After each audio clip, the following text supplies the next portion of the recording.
So, and honestly, when I totally dropped my dead president mom bomb down the river, and she's basically falling down the river, and I'm like, why am I playing Death Stranding? I don't understand. So what you're telling me is I need to start playing Astral Chain on Switch. I think it would be a good idea that you buy Astral Chain, and then maybe borrow Death Stranding from me. All right, well, before we do that, let's hit up this Comic Con. It's today. Yeah, right, guys? Let's do this. Let's go. Come on.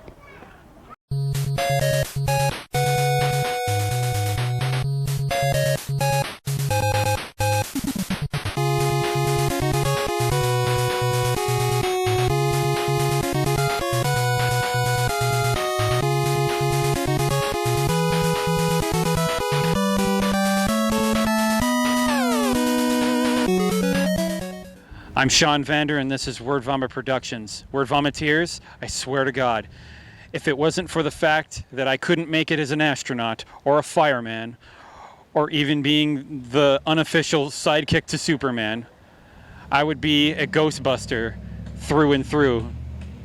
So I'm here with a professional Ghostbuster. Okay, like this is a literal professional Ghostbuster. And I'm going to see if I can actually interview to be a professional Ghostbuster. What's your name, sir? My name is Matthew Higgins, yeah. Okay. All right. So I got to imagine that the hours of as being a Ghostbuster is all night time. So it's got to be like swing shift. It's like, 24-hour call, man. Really? It's on call? It's on call, man. That's bullshit. All right. But like the money's got to be good, though. Well, look at all the gear. Look at all the tech that we have to lug around, man. The money is good. Okay. Okay. And like it's lucrative with the van and everything. I mean, I get that. It's pretty dope, but yeah, I mean, Ecto 4, that's our baby, man. What kind of a medical insurance do you get for something like that? Not too good. Oh, really? Have to be in top physical condition. You're always in danger. Full torso vapors are known to be extremely rough, and who knows, you may deal with a class 10 full body apparition. A class 10? Isn't that like apocalyptic? Sometimes.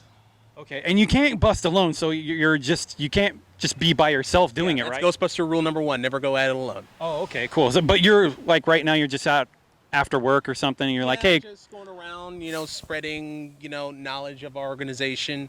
It's spreading out throughout the entire country, so. Okay, what do I do to sign up? I swear to God, I will quit my job right fucking now. Okay, do you got a strong stomach? Yeah. Do you mind being covered in any kind of ectoplasmic residue? That kind of is my weekend gig, but all right, okay, well, go ahead. Are you in top physical condition? It's a lot of running a log, trapping, because you remember some of these guys can go through walls, so we got to catch up with them. Currently not right now, but I easily can. Well, basically, if you can carry around a 100-pound proton pack and a nuclear accelerator on your back, I think we could always give you an application. I found my dream job. Well, basically, you got to say one thing. Okay. Basically, we're the Ghostbusters, and we are ready to believe you. Oh, please tell me you transform. Oh, that is super cool. Get that shot, get that shot. Oh, damn. That's the best. That is super cool. Hi, it's Randy Kings, and I'm here with Andrew Nelson of Star Wars fame.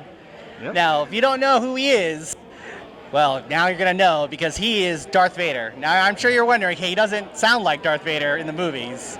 No, I don't. I don't like Darth Vader. But he has spent more time in the Darth Vader suit than anyone else. Is that correct? That's what they tell me. That is awesome. I played Vader 70 times over 12 years. My wife made me keep count after a while. 70 times over 12 years you've put on that suit? Yes. Okay. Yes. Now, I got to ask, you're not wearing lifts now. No, I'm not. Now, but Darth Vader has boots. Right. With heels. Right? Yes, but that's not where the height is. It's not where the height is. I'm 6'5". Okay. When I put on the costume, I'm 7'1". Wow. Yeah. But the boots only add about an inch. Okay. It's actually that helmet, that big, tall helmet, adds a lot more height to it, the character. Okay. Yeah. All right. I always wondered about that because I was like, oh my God, he's so big. So now you know. Now I know for sure. Now Okay. you can sleep easy tonight. Yes. So now you started in this industry doing visual effects, correct? Actually, I started as an actor. Okay, you did I started acting. off when I was 10 years old. I started off in theater and then eventually moved into film and television and commercials and voiceover. But I also have been doing animation since I was a kid. I was 12 years old when I first started doing stop motion animation and things like that. I wanted to be the next Ray Harryhausen. Okay. I wanted to do stuff like Jason and the Argonauts and Seven Voyages of Sinbad and that kind of thing. Until the summer of '77, when this little obscure science fiction film came out called Star Wars. Oh man, never heard of it. And I was 15 years old, because I'm not the original Vader. I'm a 2.0. I'm not Yeah. old enough to be the original Vader. David Prowse was the original Vader, Yes. and I took over a little bit later. But I remember seeing the original Star Wars film and having to wait in line for hours and hours just to get a ticket. This was like maybe, I think, 3 weeks after the film had come out, so the lines were already huge. So that was just to get a ticket, and then I had to stand in an equally long line just to get into the theater. But somehow I managed to get what I think was probably the best seat in the house. And that opening scene where the Rebel blockade runner flies right over your head, followed by a massive Star Destroyer. Oh yeah. I looked up at the screen and I thought to myself, I want to do that for a living. Well, the problem was there was nowhere to go to learn how to do that for a living, because the guys that did that for a living were making that up as they went along. Oh yeah. This was all brand new territory. So I kind of had to find any interview I could with these visual effects artists and piece things together and experiment with my old Super 8 film camera and stuff like that. And I taught myself to do some visual effects. Wow. Wow, you self-taught. Okay. So Yeah. what year did you start in ILM? I started in ILM in 1998, but I started at LucasArts LucasArts, first. that's right, yeah, I started LucasArts. at LucasArts in February of 1993. Wow. And That's a while ago. I was eventually became a visual effects supervisor and senior artist there, working on just I worked on pretty much every game that came out of LucasArts from 93 to the end of 98. Wow, that's a good pedigree of games though. Yeah, it's a lot of games, a lot of different games. And then I moved from there to Industrial Light and Magic to work on Phantom Menace. Okay. Yeah. Wow. And then stuck around there for about 4 years. So you were working on the LucasArts games. So you did. I've seen your resume. Yeah. You were the actor in Rebel Assault 2, Yes, correct? I played Okay. Darth Vader in Rebel Assault 2, and I worked on the visual effects Yeah, for it. because I remember being a kid playing that game and being super impressed that I'm playing a video game that has scenes from Star Wars that I've never really seen like this before. And they were actually the first live-action footage shot of Star Wars since the 2 Ewok TV movies. Oh yeah, yeah, Battle so- for Endor, Yeah. or not Battle, yeah. Yeah, Battle for Endor. And Caravan of Courage. was the first Caravan one, of Courage. Yeah. I am a kid who loves Ewoks, so I was like, oh yeah, Me I too. love this. I have many personal friends that are Ewoks. Okay, yes, that's awesome. I know there's some fans out there Yeah. who don't like the Ewoks, Yeah. but that's all right. Yeah. Now, Well, if they don't like the Ewoks, they have to deal with me. there you So, go. yeah. There you go. Now, you do a lot of these conventions, right? The Yes, I do, Comic-Cons, yeah. right? From largest ones to like San Diego Comic Con to the Yeah. more smaller local events like here in California for Yeah. Ohana. Now, is there a preference you have between the two? No, I like them all. I think they're fun. I spent many years on that side of the table growing up before I was ever invited to sit down on this side of the table with a stack of photos and a handful of Sharpies. So I always keep that in mind. So, big or small, it makes no difference to me. And I do it to help raise money for charity. I raise money for the Starlight Children's Foundation when I do That's these awesome. things. Yeah. That's so awesome. And I've been doing that since I did my very first convention back in 2005. 2005. Wow. Yeah. So how often are you on the con circuit? It depends. This year I did quite a few. Some years, just a handful. It depends on my availability. I've been working on a lot of projects that have been kind of here in the Bay Area, close to home, so I'm able to do a lot more shows around California. But other years when I'm working on other projects that take me elsewhere, I don't get to do that. That's awesome. That's really cool that you. I'm actually really excited that you're here because I live locally in the East Bay. Oh, okay. So it's nice to see Yes. that you're coming to this show. Now, when you were being told, "Hey, you're going to be Darth Vader," Yes. is that something you just It actively wasn't like, picked? hey, you. I They would've stopped loved it. me in the hallway and said, hey, you. George Lucas says, "Hey, buddy, Yeah. you look like you could fill out a Vader The Emperor costume." has need of you. Yes. Oh my God! If that were only chase. No, So yeah. what was the? Did you audition or? No, actually, well, sort of. I was sitting at my desk. It was June of 1994.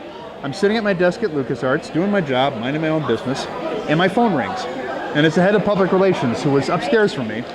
And she starts the conversation not with hello, but just, hey, Andrew, how tall are you? I'm 6'5". Why do you ask? Well, she was like 5'1", so I figured she wanted me to come upstairs and get something down off a shelf for her. But it happens. But then she says to me, "Do you have any acting experience?" I was like, "Yeah." And the wheels are spinning in my head, and I'm trying to figure out where we're going with this. And I said to her, "Okay, yeah, I have about, at that point I had about 20, 25 years of film and theater and television," and I told her that. And then she says to me, "Can you breathe for me?" That sounds Who very asks creepy. that? Yeah. And so I put the pieces together, and I thought to myself, okay, how tall are you? Do you have any acting experience? It's a Lucas company. Can you breathe for me? And I leaned into my phone and I went like that. So I said to her, okay, well, so what's going on? And they were looking for somebody to play Vader for a charity event, for a meet and greet, for Big Brothers Big Sisters of America at the Marin County Fair for the night the fair before the fair opened. They wanted to get the kids in there and have their photo taken with Vader. So I tried on the costume. It fit. We did that one event, and I thought, oh my gosh, that's a once-in-a-lifetime opportunity. That's never going to happen again. I just thank God I had a chance to do it. But then they called me back for something else, and they called me back for the games, and then like I said, I ended up playing Vader 70 times over 12 years. Wow. So. Wow. So I guess it was that first time, was that the moment when you're like, yep, I'm Vader now? No, really? You don't think that. It's like, I'm Vader for the day is what I was thinking. I'm Vader for the moment. But it's an interesting experience. People ask me all the time, what's it like playing Vader? It's like, you put on the costume, and you put it on very slowly, and it's because it's 17 pieces if you include the lightsaber hanging off the belt. And so you put it on really slowly because you want to make sure everything's just lined up perfectly and the chest box is where it's supposed to be. So it takes about 45 minutes to get into the costume. And that last moment, you put the mask on, which goes on this way. It's opened up and back, and then it velcros across the back of the head. And then the helmet comes down on top of it. And then you'll catch a glimpse of yourself in the mirror. And you don't think to yourself, hey, there I am in the Vader costume. You think, there's Darth Vader. And you move differently, and you walk differently. Everything's different. It transforms you. It really does. But of course, at the end of the day, it took 45 minutes to get into the costume. At the end of the day, it takes 5 minutes to get out because it's hot, it's uncomfortable. Just get me out of this thing, turn it inside out. You lost about 5 pounds. Oh yeah, I have. The longest I've ever spent in the costume was 21 hours straight. I was doing a commercial and a print ad for M&Ms, for dark chocolate M&Ms. So Vader's turning them to the dark side. But we only had one day to shoot them both in, so I had to be in the costume for 21 hours straight. Wow. I got to take the head off, but everything else. Oh my God. Oh gosh, yeah. So it's tough being Vader. It can be, yes. They don't call it the dark side for nothing, so yeah. Awesome. Well, thank you very much for your time. I really appreciate it. Not that anyone needs that's not easy for anyone to find your social, but if you want to plug your socials or your charity. If people want to find me, they can find me at candrewNelson.com. That's my official website. You can also find me on Facebook. I think I'm the only C. Andrew Nelson on Facebook. You can find me on Instagram at C. Andrew Nelson. You can find me on Twitter at C_Andrew_Nelson, because there's some guy in Australia who's got it without the underscores and he's not using it and he won't give it up. All right, fine. I'm going to have to go down there and force choke him. Or you can find me on YouTube as Aquatasy, AQUATASY, which is all my channel on YouTube, which is all about tropical fish. Because that's a hobby that keeps me sane. All right. Very good.